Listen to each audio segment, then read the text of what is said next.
ആസ. എമ്മി വിളിച്ചത് കേൾക്കെ ആസ അവനെ തിരിഞ്ഞു നോക്കി. എന്താ നിന്റെ ഉദ്ദേശം? നീ ഇറങ്ങി തിരിച്ച കാര്യം വെച്ച് ബാക്കി എല്ലാ കാര്യവും നീ ചെയ്തു തീർക്കുന്നുണ്ട്. നീ ആരെയാണോ ഉന്നം വെച്ചിറങ്ങിയത് അവരെ നീ ഇതുവരെ കണ്ടുപിടിച്ചിട്ട് കൂടിയില്ല. പോലീസുകാരോ മറ്റോ തരുന്ന ഡ്യൂട്ടീസ് നീ പെട്ടെന്ന് ചെയ്യുന്നുണ്ട് താനും. എന്നും ഇതുപോലെ കൊലയും നടത്തി സമാധാനമില്ലാതെ ജീവിക്കാനാണോ നിന്റെ പ്ലാന്? ഉള്ളിൽ നിറഞ്ഞു നിൽക്കുന്ന അമർഷത്തോടെ എമ്മി ചോദിച്ചത് കേൾക്കെ ആസ തനിക്കടുത്തിരിക്കുന്ന ഇവയിലേക്ക് നോക്കി. അവളിലും അതേ അമർഷം നിറഞ്ഞു നിൽക്കുന്നുണ്ട് എന്നറിയെ അവളൊന്ന് പുഞ്ചിരിച്ചു. എനിക്കെന്തെങ്കിലും സംഭവിക്കുമോ, അല്ലെങ്കിൽ ഇതിന് പിറകെ നടന്ന് ഞാൻ സ്വയം ജീവിക്കാൻ മറക്കുമോ എന്നൊക്കെയുള്ള ചിന്തയാണ് നിങ്ങളെ ഇങ്ങനെയെല്ലാം പറയാൻ പ്രേരിപ്പിക്കുന്നത്. ഞാൻ അന്വേഷിച്ച് നടക്കുന്നവരെ കണ്ടെത്താൻ ഞാൻ ശ്രമിക്കാതിരിക്കുന്നത് കുറച്ച് കാര്യങ്ങൾ കൂടി എനിക്കറിയാനുണ്ട്. അതെല്ലാം അറിഞ്ഞു പതിയെ അവരെ യാത്ര അയച്ചാൽ മതിയെന്ന് തോന്നിയിട്ട. ഗൂഢമായ പുഞ്ചിരിയോടെ പറഞ്ഞവളെ കാണാൻ അവരൊന്ന് നിശ്വസിച്ചു. നിന്നോട് പറഞ്ഞിട്ട് കാര്യമില്ല. നീ എന്തൊക്കെ വന്നാലും നിന്റെ മനസ്സിൽ തോന്നിയതേ ചെയ്യൂ. നമ്മൾ വെറുതെ വായിട്ടലച്ചിട്ടൊന്നും ഒരു കാര്യമില്ല എമ്മി. ഇവ എമ്മിയെയും അസയെയും നോക്കി പറഞ്ഞ് ഇരുന്നിടത്ത് നിന്ന് എഴുന്നേറ്റു. എന്നാ നമുക്ക് പോയാലോ? നേരം വെളുക്കാനായി. ഉമ്മ എഴുന്നേറ്റ ശേഷം നമ്മളെ കണ്ടില്ലേ, പിന്നെ അത് മതി ഉപദേശത്തിൻ്റെ കെട്ടയച്ചു വിടാൻ. ഇവ ചോദിച്ചത് കേൾക്കെ അവരും അത് ശരിവെച്ചു. അപ്പോൾ ശരി ആസ, എന്തുണ്ടേലും വിളിക്കണം. എന്തും സ്വയം ചെയ്യാൻ പറ്റുമെന്ന ധാരണയിൽ ഞങ്ങളെ അറിയിക്കാതിരിക്കരുത്. എമി പറഞ്ഞതിന് ഒന്ന് ഇളിച്ചുകൊണ്ട് അവൾ തലയാട്ടി. നിന്നോട് അത് തന്നെയാ പറയാനുള്ളത്. എന്നെ ബുദ്ധിമുട്ടിക്കണ്ട എന്ന് കരുതി ഒന്നും സ്വയം ചെയ്യാൻ നിൽക്കണ്ട. എന്തുണ്ടേലും എന്നെ വിളിച്ചു പറയണം. ഓക്കെ ഡി, ബൈ. അവരിരുവരും യാത്രയായതും ഗൂഢമായ പുഞ്ചിരിയോടെ ആസ സോഫയിലിരുന്ന് കണ്ണുകളടച്ചു. എമിയും ഇവയും ആഗ്രഹിച്ച പോലെ നിങ്ങളുടെ മരണം അടുത്തുകൊണ്ടിരിക്കുകയാണ് സാലി ആൻഡ് കാസി. നിങ്ങൾ ചെയ്ത തെറ്റിനുള്ള ശിക്ഷ വൈകാതെ നിങ്ങളെ തേടിയെത്തും. നിങ്ങളുടെ കുടുംബത്തിലെ ഓരോരുത്തരെയും ഞാൻ കൊല്ലാതെ കൊല്ലും. അവസാനം എത്രയും പെട്ടെന്ന് മരിച്ചാൽ മതിയായിരുന്നു എന്ന് നിങ്ങൾ സ്വയം ആഗ്രഹിക്കും. എനിക്ക് വേണ്ടത് നിങ്ങൾ രണ്ടുപേരുടെയും ജീവനാണ്. അത് ഞാൻ എന്തൊക്കെ വന്നാലും എടുത്തിരിക്കും. കൂടാതെ നിങ്ങളെ സപ്പോർട്ട് ചെയ്യുന്നവരുടെയും ജീവൻ ഞാൻ ഇങ്ങെടുക്കും. നിങ്ങൾക്ക് മുമ്പിലേക്ക് ഞാൻ വരുമ്പോൾ വെറും ഒരു പെണ്ണായ ഞാനാണോ നിങ്ങളെ കൊല്ലാൻ നടക്കുന്നത്? എനിക്ക് നിങ്ങളെ ഒന്നും ചെയ്യാൻ കഴിയില്ല എന്ന് തോന്നൽ നിങ്ങൾ നിറഞ്ഞു നിൽക്കും. പക്ഷേ ഞാൻ ആസയാണ്. എനിക്ക് നിങ്ങളെ ഒരു പൂ പറിച്ചെടുക്കുന്ന ലാഘവത്തോടെ കൊല്ലാൻ സാധിക്കും. ഇന്നോ ഇന്നലെയോ തുടങ്ങിയതല്ല ഇനി നിങ്ങളോടുള്ള പക. വർഷങ്ങൾക്ക് മുമ്പ് കയറി കൂടിയതാണ്. പെട്ടെന്ന് കണ്ണു തുറന്നവൾ ആ വീട്ടിലെ കമ്പ്യൂട്ടറിന് മുമ്പിലിരുന്നു. അവളുടെ കൈകൾ കീബോർഡിലൂടെ ചലിച്ചുകൊണ്ടിരുന്നു. അവസാനം അവൾ തേടിയ ഫോട്ടോ കണ്ണിലുടക്കിയതും അവൾ അതിൽ ക്ലിക്ക് ചെയ്തു. വലുതായി തുറന്നു വന്ന ആ ഫോട്ടോയിലേക്ക് നോക്കി അവൾ നിഗൂഢതയോടെ പുഞ്ചിരിച്ചു. I am starting this game mister Sally and Casey. Still wait and see. രാവിലെ നേരത്തെ എഴുന്നേറ്റ് നിഷുവിനെയും അലിയെയും പൊക്കി ഷാ ജോഗിങ്ങിന് ഇറങ്ങി. ദിവസവും തന്നെയും കാത്ത് ഒരു മരച്ചോട്ടിൽ നിൽക്കുന്ന ആ പെൺകുട്ടിയെ കാണെ ഷാ ഒന്ന് നിശ്വസിച്ചു.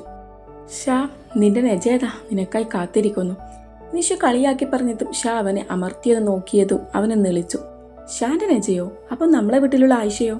ഹാ, നീ നാട്ടിലില്ലാത്തതുകൊണ്ടാണ് ഒന്നും അറിയാതിരുന്നേ. ദാ ഇങ്ങോട്ട് നോക്കി നിൽക്കുന്ന ആ പെൺകുട്ടിയെ കണ്ടോ? അതാണ് ഇവൻ്റെ നെജ. വാട്ട് ഫ. അപ്പം ആയിഷയെ നീ പ്രണയിക്കുന്നില്ലേ? നിനക്കറിയോ, ആ ആയിഷയെ ചിന്നു എനിക്ക് വേണ്ടി ആലോചിച്ചതാ. എന്നിട്ട് നിന്റെ പെണ്ണാന്ന് പറഞ്ഞത് മുതൽ ഞാൻ അവളെ എൻ്റെ പെങ്ങളാക്കി. എന്നിട്ട് നീ എൻ്റെ പെങ്ങളെ ചതിക്കാണ് അല്ലടാ പട്ടി. അലി ഷാനെ നോക്കി ദേഷ്യത്തോടെ പറഞ്ഞത് കേൾക്കെ ഓട്ടം നിർത്തി ഷാ അലിയുടെ തോളിലൂടെ കൈ ചുറ്റി മുന്നോട്ട് നടന്നു. ഈ ഷാ ഒരു പെണ്ണിനെ സ്നേഹിക്കുന്നുള്ളൂ. അത് നമ്മുടെ വീട്ടിൽ കിടന്നുറങ്ങുന്ന എൻ്റെ ആയിഷയാണ്. അപ്പോൾ നെജയോ? അലി നെജക്ക് നേരെ കൈ ചൂണ്ടി ചോദിച്ചത് ഷാ അവൻ്റെ കൈ പിടിച്ചു തിരിച്ചു. ആ, കൈവിടടാ പട്ടി. അലി വേദന കൊണ്ട് അലറിയതും ഷാ പെട്ടെന്ന് കൈവിട്ടു. എന്തിനാടാ തണ്ടി എൻ്റെ കൈ പിടിച്ചൊടിച്ചത്? അല്ലെങ്കിൽ ആ പണ്ടാരം നമ്മൾ നോക്കി നിൽക്കുകയാണ്. അപ്പോഴാ നമ്മളെ ചർച്ച അവളാണ് എന്ന് കാണിക്കാൻ വേണ്ടി നീ വിരൽ ചൂണ്ടുന്നത്. ചോറി കൊണ്ടുപോയി ഉപ്പിലിട്ട് വെക്ക്. അലിയെ പൂച്ചിച്ച് മുന്നോട്ട് നടന്ന ഷാക്ക് മുന്നിലേക്ക് നെജ കയറി നിന്നു. ബേബി എന്താ എന്നെയൊന്ന് നോക്കുക പോലും ചെയ്യാതെ പോണേ?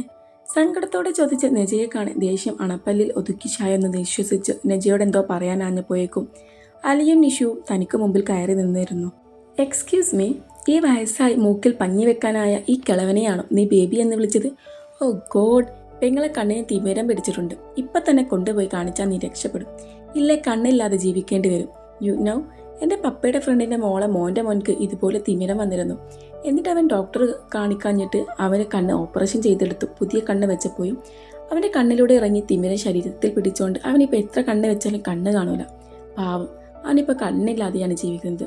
അവൻ്റെ അവസ്ഥ ആലോചിക്കുമ്പോൾ എനിക്ക് കരച്ചിൽ വരും. കണ്ണിൽ കൈയിട്ടിളക്കി കണ്ണീർ വരുത്തി അലി തൻ്റെ ഭാവനയിൽ ഉദിച്ച കള്ളക്കഥയിൽ സങ്കടം കണ്ടെത്തി നെജയ്ക്ക് മുമ്പിൽ കള്ളക്കണ്ണീരൊലിപ്പിച്ചു. Hey, who are you? ഷാനോട് സംസാരിച്ച് നിൽക്കെ മുമ്പിൽ കയറി നിന്ന് എന്തോ വാരി വലിച്ചു പറഞ്ഞു കണ്ണീർ വാർക്കുന്ന അലിയെ നെജ കണ്ണ് മീച്ചു നോക്കി.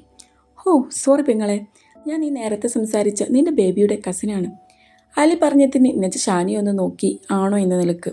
നേരത്തെ അലി പറഞ്ഞ ആ പൊട്ട കഥ ആലോചിച്ച് ചിരിക്കുകയാണെന്ന് തോന്നുന്നു. അവനും നിഷുക്കയും തോളിൽ കൈയിട്ട് നിന്ന് അലിയെ നോക്കി ചിരിക്കുകയാണ്. നിങ്ങളെന്തിനാ ചിരിക്കുന്നേ? നജയുടെ നോട്ടം ഷാനിലാണെന്ന് കാണെ അലി ചുമ്മാ തിരിഞ്ഞു നോക്കിയതും പൊട്ടിച്ചിരിക്കാതിരിക്കാൻ പെടാപ്പാട് പെട്ട് തന്നെ നോക്കി ചിരിക്കുന്നവരെ കാണെ അലി നെറ്റിച്ചുളിച്ചവരെ നോക്കി. അല്ല, കാലം എത്രയൊക്കെ മാറിയിട്ടും നിന്റെ ഇമ്മാതിരിയുള്ള തള്ള് ഇതുവരെ നിർത്തിയിട്ടില്ലല്ലേ? ഒന്നുമില്ലേലും ആരെങ്കിലും വിശ്വസിക്കുന്ന രീതിയിൽ തള്ളിക്കൂടെ നിനക്ക്?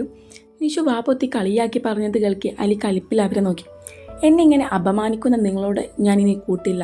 ഇനിയൊരു നിമിഷം പോലും ഞാൻ നിങ്ങളുടെ കൂടെ നിൽക്കില്ല. ബൈ.